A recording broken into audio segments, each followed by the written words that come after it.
Hello and a very warm welcome to Middle East Matters. Coming up in the show, life begins to return to normal for Israeli adults, providing they can flash their green pass. We'll be talking about Israel's vaccination strategy with immunologist and government advisor Cyrille Cohen.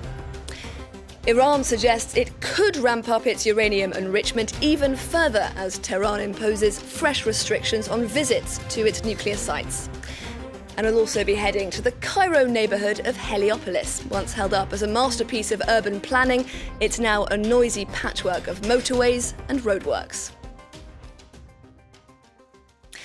Almost half of all Israelis have now received Covid-19 vaccines. Thanks to a world-leading inoculation programme, the country is one of the first developed countries to now be rolling back its latest round of restrictions, with the introduction this weekend of the country's Green Pass scheme, opening up restaurants, cinemas and gyms to anyone who can prove they've had both doses of the jab. Well, for more on Israel's COVID strategy, we can cross now to Professor Cyrille Cohen, director of the Immunotherapy Lab at the Bar-Ilan University. He's also a member of Israel's Advisory Council on Vaccines. Thank you very much for speaking to us here on France 24 today.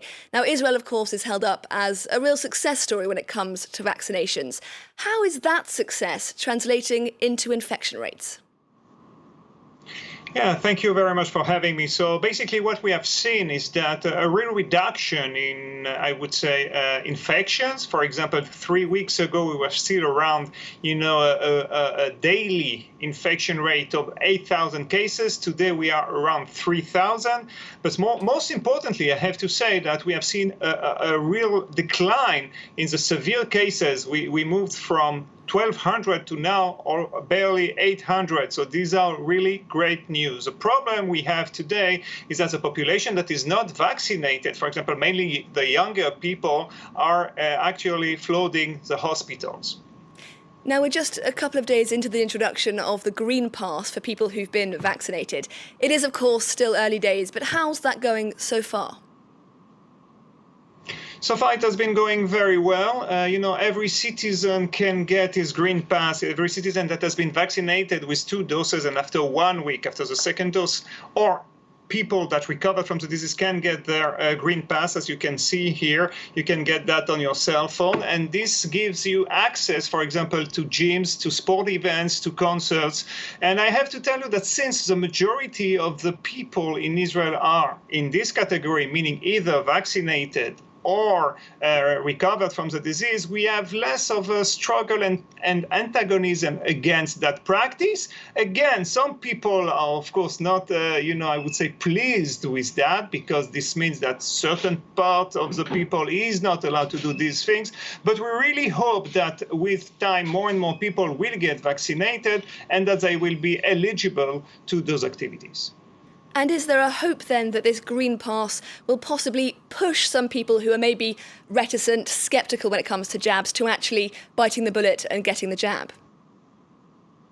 Yeah, so definitely this is one, I would say, of the assumptions. But I think the other thing to help people, making, this decision is information and communication. We have seen, in Israel, we do not have a lot of people against, namely the vaccine. I would say around 10% of the population and even less. But we have people that are hesitating based on fake news, basically. So lately, the Ministry of Health and also other professionals have been, holding, live events on Facebook or even, on the phone and trying to explain the benefits of the vaccination. And this is actually very fruitful. But because we have seen the past week, I would say, a rise in the people wanting to get the vaccine.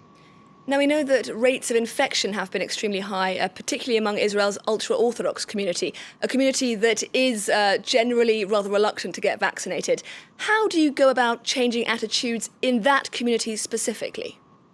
I think that we can say, unfortunately, that 1% of the ultra-Orthodox population in Israel died of COVID-19. These are huge numbers, and we are actually in contact also with the leaders of those communities. And lately, I have to tell you that the vaccination number there went also very, up. and people are really getting vaccinated, so much so that they are very close to the general population. So these are very good news. You have to be patient, you have to explain and to help people understand the benefits of vaccination.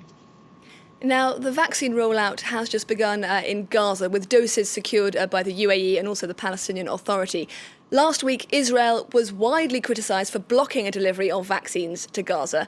What role do you think Israel should be playing in the vaccination rollout among Palestinians? Under the Oslo agreements, Palestinians are self-sufficient. I have to tell you that we've been helping, Palestinians over the years, in treating, 150,000 Palestinians in Israeli hospitals every year, and we have to help, anyone we can. We offered our help in December and they refused it. But they're getting, as you just said, the Sputnik vaccines. We have already immunized part of their healthcare personnel. We are convinced in Israel that it will be necessary to vaccinate as many people as possible, in the region and in the world to help, stop this pandemic. And this is the reason why Israel is supporting the COVAX program and the WHO. I mean, it's an international effort, and I really, really praise that, this effort will succeed so that we can get rid of this pandemic. Cyrille Cohen, I'm afraid we're going to have to leave it there. Cyrille Cohen, director of the Immunotherapy Lab at the Bar-Ilan University there. Iran's supreme leader, Ayatollah Ali Khamenei, has said the Islamic Republic could increase uranium enrichment from 20 to 60% if needed, stoking yet more fears that Iran's nuclear crisis is far from over. That as a new law imposing fresh limits on inspections at Iranian nuclear sites comes into force. Erin Agunki explains. The stalemate over the Iran nuclear deal persists as a law officially suspending the so-called additional protocol kicks in. The agreement gave the International Atomic Energy Agency enhanced tools to inspect Iran's nuclear sites, and this to ensure its nuclear material is only used for peaceful purposes. Accepting these protocols was voluntary and not obligatory. But the laws passed by our parliament and the conditions set by them will encourage the other parties, the US and the P5+1, to deliver their commitments and return to the JCPOA, and we will cooperate in return. Under the law, voluntary transparency measures, including short-notice inspections of military sites suspected of nuclear activity, will be temporarily suspended. Tehran will nonetheless continue to allow United Nations inspectors to access its declared nuclear sites. In a last-ditch effort to prevent the law from permanently hampering international oversight, Iran and the International Energy Agency reached a temporary agreement on Sunday, under which Iran will only release recordings from monitoring equipment if sanctions are lifted.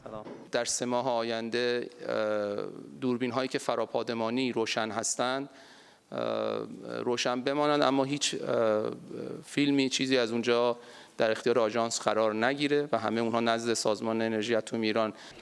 If oil and banking sanctions are not lifted within the 3-month time frame, the footage from the monitoring cameras will be permanently deleted.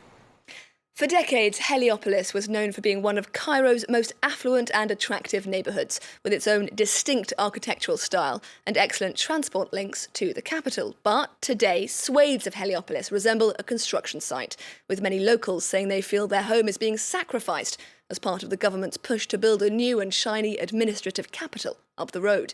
Emerald Maxwell reports. With its Oriental or Art Deco-style buildings and its shady arcades, Heliopolis is one of the most picturesque and pleasant neighbourhoods of Cairo. But now it's under threat. Built at the turn of the 20th century by Belgian Baron Edouard Aubin, Heliopolis sprouted up in the desert. Linked to the capital by a tram line, it was a model of urban planning. Today, though, it's another story. For months, Heliopolis has seen endless traffic jams, noise and dust, and locals are fed up. What I liked about this place was the greenery, the gardens. It was lovely. Now it looks like a bad neighbourhood. The problem is Heliopolis's unfortunate location, right in the middle of the road leading to a new administrative capital being built by President Abdel Fattah al-Sisi some 50 kilometers east of Cairo.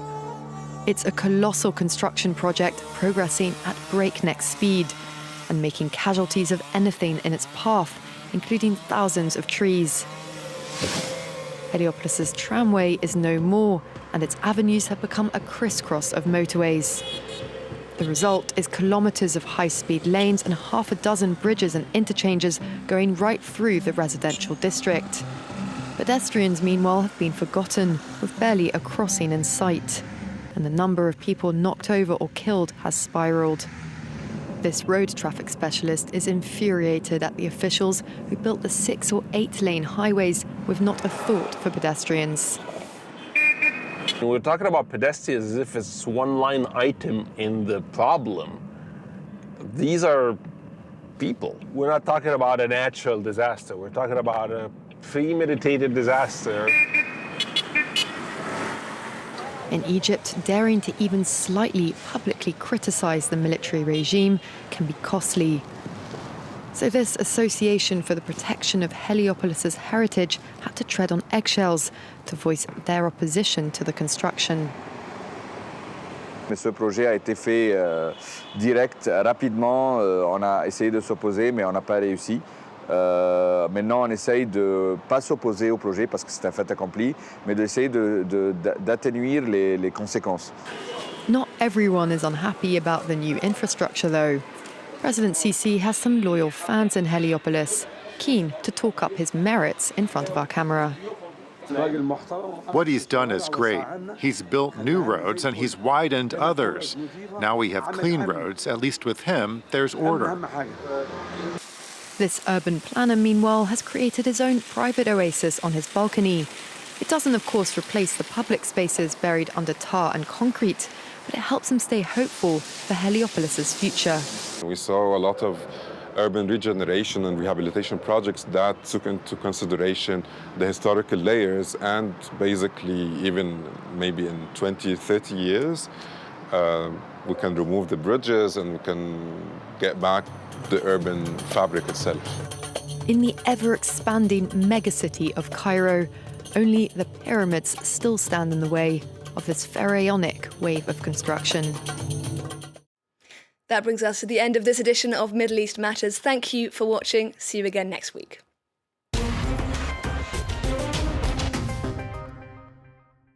They're known for their cuisine and saying hello with a kiss. They only work 35 hours per week, when they're not on strike, that is. How true are these clichés about France? Every week, Florence Villeminot tears apart stereotypes. Join us for insight into French culture and current events to understand what makes the French so unique. French Connections, presented by Florence Villeminot on France 24 and France24.com.